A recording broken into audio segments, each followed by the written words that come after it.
Hi everyone, it's Rhonda. Welcome back to my channel, A Little Bit French. Today I'm going to show you how I create these little doily booklets. I added the little cluster here with a bulb pin. Hope you can see that. And it's just a doily, and I added some book pages inside. This one was I had to sew it. It was a little difficult because, and I'll show you why, if you attempt to do these and you're trying to sew the signature in with the 3 points, this keeps moving around because of this. You know, this is smooth. So keep that in mind when you choose your doily. I did the best I could. I ended up having to sew it, which I might do next time I make these. But for today, I will make one and I'll hand sew it, the signature in. They're just little booklets. They don't need to be like a real journal because you're going to stick them in a pocket anyway. And I've just been wanting to make these forever. This is one of the first ones I made. And it's got a great little cross on it. And then some French book pages in here. And this one was easier to sew in because it just gripped better. And it's, even though they're small, it's just sort of, you have to hold on tightly when you're sewing it in. You'll see when we make one. I hope it goes well.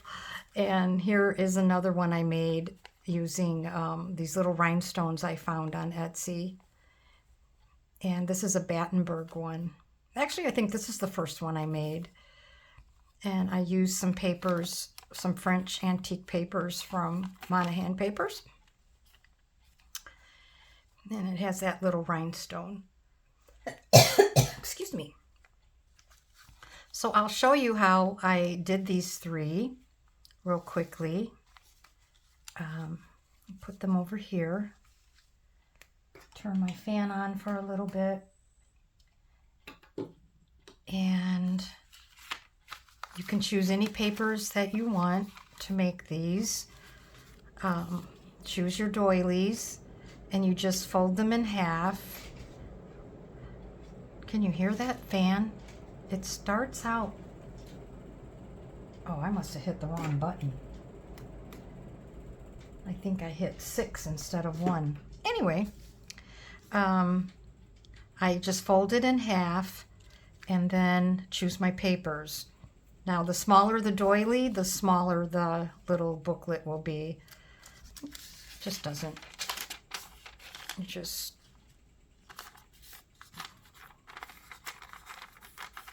I have my ruler over here. Just gonna rip this. See how it looks. Yeah, depends how much you want to stick out. I kind of like that size, so I'll go with that. Let's see, I have some book pages.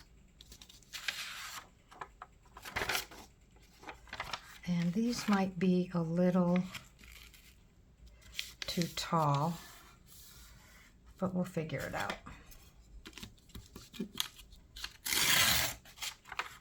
And we can just fold this one like this. And we're done. Yeah, that'll work. We'll put that one in there. Then we'll take some off the top and some off the bottom. I don't know. Let me see.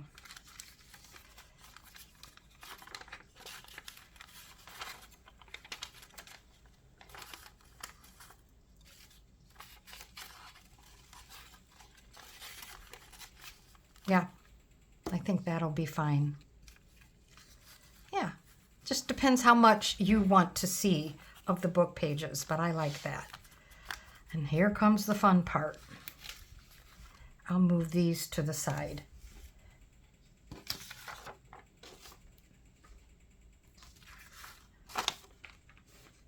So that you can see better.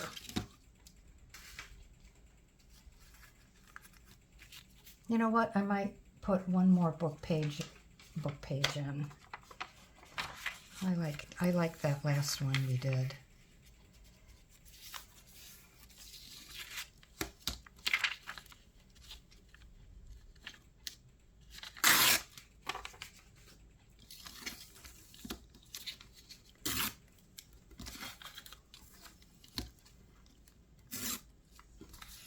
Yeah, just one more.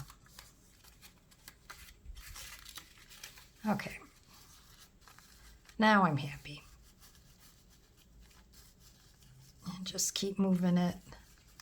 Oh, I hope this one goes better than this one was, like I said, because it kept moving, then I just decided I'm going to take it over to the sewing machine I have over here and sew it, because if your doily has a lot of fabric in the middle, it's going to move. And you can't really clip these per se.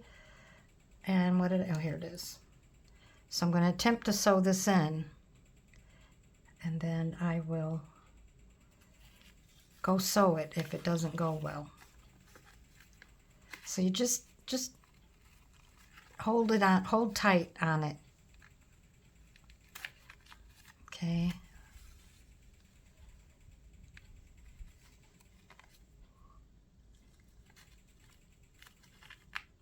See, this is the trick. Now I have to find that. There, I found it.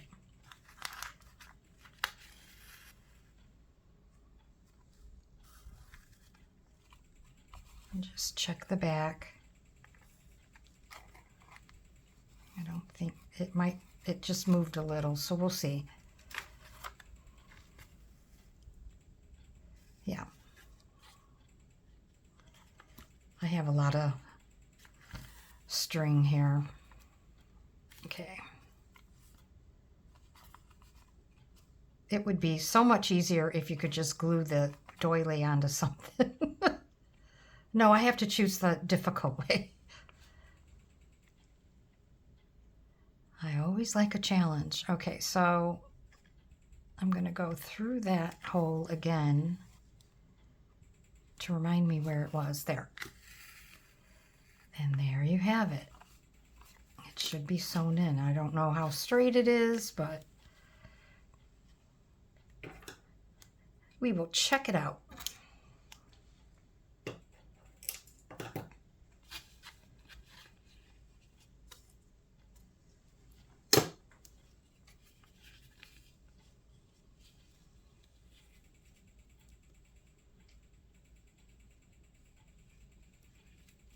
There you go. That wasn't so bad. It's funny when you struggle with something that you're creating, and then sometimes you're like, oh, I don't want to make that again. All right, we've got that down. And now let's find a little, oh shoot, I don't even know where that came from. A little clip. That's not little, but now we'll find something to connect on front. This is what inspired me to make these. My friend Carrie gave this to me. Look at this little tassel. It's so cute. And I keep it in this little dish so that I remember to make these. Now let's see. We've made one with the rhinestone, and we made one with the vintage little rhinestone cross. And then we did the Blessed Mother and the metal. I think Angie gave me that. So you can also use these, I forget what they call these. They're earrings, actually. I've used these before. I forget what they call those. Okay, so when you're doing this, you have to remember that you're going to want to keep the pin part where you can pin it to whatever you're hooking it to. So that means whatever you want in the front has to go first. So let's see, what do we want? Should we do the La Tour Eiffel? kind of big. Let's do this little cherub if I can get it to work. It's, the jump ring keeps getting stuck. I don't think I can bend it. Oh my goodness, there, I got it. So it's just a little cherub. We're going to put him on the front. Then we're going to add, I have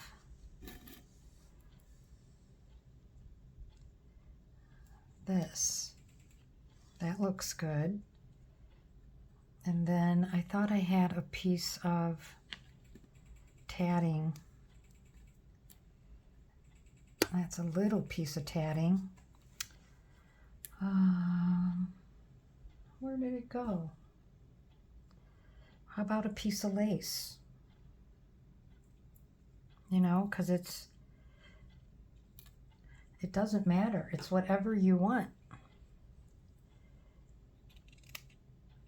So we'll cut this lace. And we'll put that in the back. Oh, that's pretty. And then you clip it to your doily, and hopefully it will lay nicely. There you go. You gotta move the pen down. And so it's almost like a layered effect of different laces and embellishments. I love these. I think they're sweet. So that was really easy and fast, and I hope you try to make some. And I thank you for hanging out with me today. And I've made 4. I can't stop making them. I think they're fun. And I will be back soon. And take care, everyone.